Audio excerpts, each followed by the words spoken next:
The 10 most mysterious miracles in Catholic history.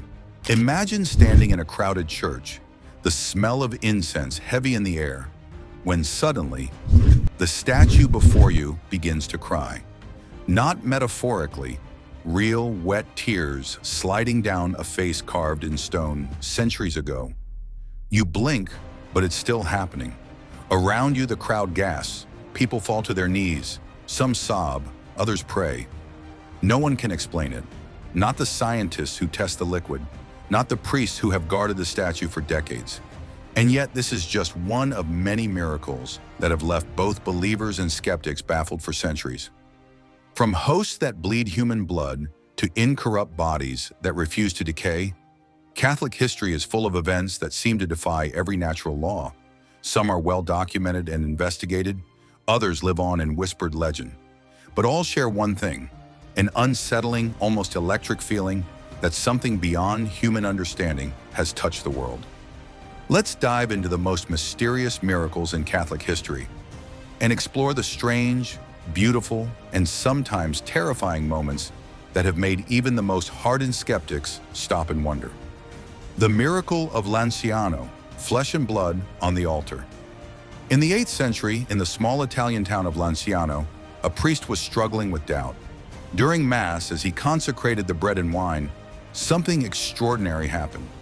The bread turned into actual flesh, and the wine turned into real blood, right before his eyes. The shock spread quickly. Over time, the relics were preserved and examined. Modern scientific tests in the 1970s brought results that still spark debates today. The flesh was found to be real human heart tissue, specifically the myocardium, and the blood type was AB, the same blood type found on the Shroud of Turin. Even stranger, the blood had not decayed despite being more than 1,200 years old. Was it a coincidence of history, a product of ancient preservation techniques, or a direct intervention of the divine to strengthen faith? Whatever the cause, Lanciano remains one of the most famous Eucharistic miracles in Catholic tradition. The incorruptibles, bodies that refuse to decay. According to Catholic teaching, some saints' bodies have been miraculously preserved from decomposition, a sign of their holiness. This phenomenon, called incorruptibility, has been reported for centuries. Take Saint Bernadette Soubirous of Lourdes, who died in 1879. When her body was exhumed decades later, it showed no signs of decay.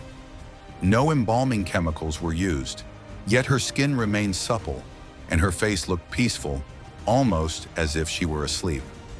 Pilgrims from around the world flocked to see her, kneeling in awe before this silent witness to God's power. Today, her body rests in a glass reliquary in the chapel at Nevers, France, still drawing thousands each year. For the faithful, Saint Bernadette's incorruptibility is more than a mystery. It is a testament to a life lived in complete surrender to Christ. It stands as a reminder that holiness leaves a mark that even death cannot erase. Our Lady of Guadalupe, the mysterious Tilma. In 1531, near present-day Mexico City, a humble Aztec convert named Juan Diego claimed the Virgin Mary appeared to him on Tepeyac Hill. She asked him to build a church there. To convince the skeptical bishop, Mary told Juan Diego to gather roses in his tilma, a rough cactus fiber cloak. When he opened the cloak before the bishop, the flowers fell to the floor, and a miraculous image of the Virgin appeared on the fabric. The tilma still exists today, displayed in the Basilica of Our Lady of Guadalupe. Scientists have struggled to explain how the image was created. The fibers should have decayed centuries ago, yet the cloth remains intact. No brushstrokes are visible, and under microscopic examination, the image appears almost pixelated, as if formed in a single moment rather than painted by hand. Even more puzzling, in the Virgin's eyes, tiny reflections are visible, as though she's looking at the very moment Juan Diego opened his cloak. The weeping statues, tears of blood and oil. Throughout Catholic history, there have been reports of statues of Jesus, Mary, and saints weeping tears, sometimes of water, sometimes of blood, sometimes of oil with a strong fragrance. One of the most famous occurred in 1953 in Syracuse, Sicily, when a small plaster statue of the Virgin in a couple's home began to shed tears. Thousands witnessed the phenomenon over several days. Samples of the liquid were tested and found to be chemically identical to human tears. The church declared the event worthy of belief, and the weeping statue was enshrined for veneration. Pilgrims came from across the globe, many leaving with renewed faith and stories of answered prayers. For believers, these tears were not just a miracle, they were a mother's cry for her children to return to God. In the hearts of the faithful, the Virgin's weeping remains a powerful call to repentance and hope. The miracle of the sun, Fatima, 1917. Perhaps no modern miracle has been as widely witnessed as the so-called miracle of the sun in Fatima, Portugal. 3 shepherd children claimed that the Virgin Mary had been appearing to them for months, predicting a great sign on October 13, 1917. That day, tens of thousands gathered in pouring rain. Suddenly, the clouds broke, and the sun appeared to spin in the sky, change colors, and plunge toward the earth before returning to its place. Witnesses reported feeling intense heat, and remarkably, their soaking clothes and the muddy ground dried instantly. Newspapers of the time, even secular ones, confirmed that something strange had happened, though skeptics argue it was an optical illusion. Still, the sheer scale, with up to 70,000 witnesses, makes this one of the most striking events in Catholic history. The stigmata, wounds of Christ on human flesh. The stigmata are wounds that appear spontaneously on the body, mirroring the injuries of Jesus during the crucifixion, in the hands, feet, and side. Saint Francis of Assisi was the first recorded stigmatic in the 13th century, and many others have followed, including the modern figure Padre Pio. Padre Pio's wounds bled daily for over 50 years, yet never became infected. Doctors could find no medical explanation. Witnesses claimed the wounds emitted a sweet, floral scent. Skeptics suggested self-infliction, but the lack of infection, pain levels, and constant bleeding challenged that theory. Whether seen as divine signs or psychosomatic phenomena, the stigmata remain one of the most visceral and unsettling mysteries of faith. Eucharistic miracles in the modern age. While many Eucharistic miracles are centuries old, there are modern cases that have undergone scientific examination. One took place in Buenos Aires in 1996, when a consecrated host was found on the floor of a church. The priest placed it in water to dissolve, but instead it appeared to transform into a piece of flesh. Samples were sent to forensic experts who identified the tissue as part of a human heart, again with AB blood type, showing signs of extreme stress.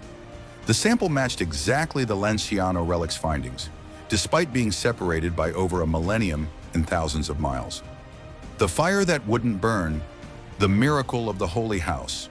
In Loreto, Italy stands the Holy House, believed to be the home where Mary lived in Nazareth, miraculously transported by angels to Italy in the 13th century. Legends aside, what's remarkable is that during a devastating fire in the area, the house remained untouched while everything around it burned.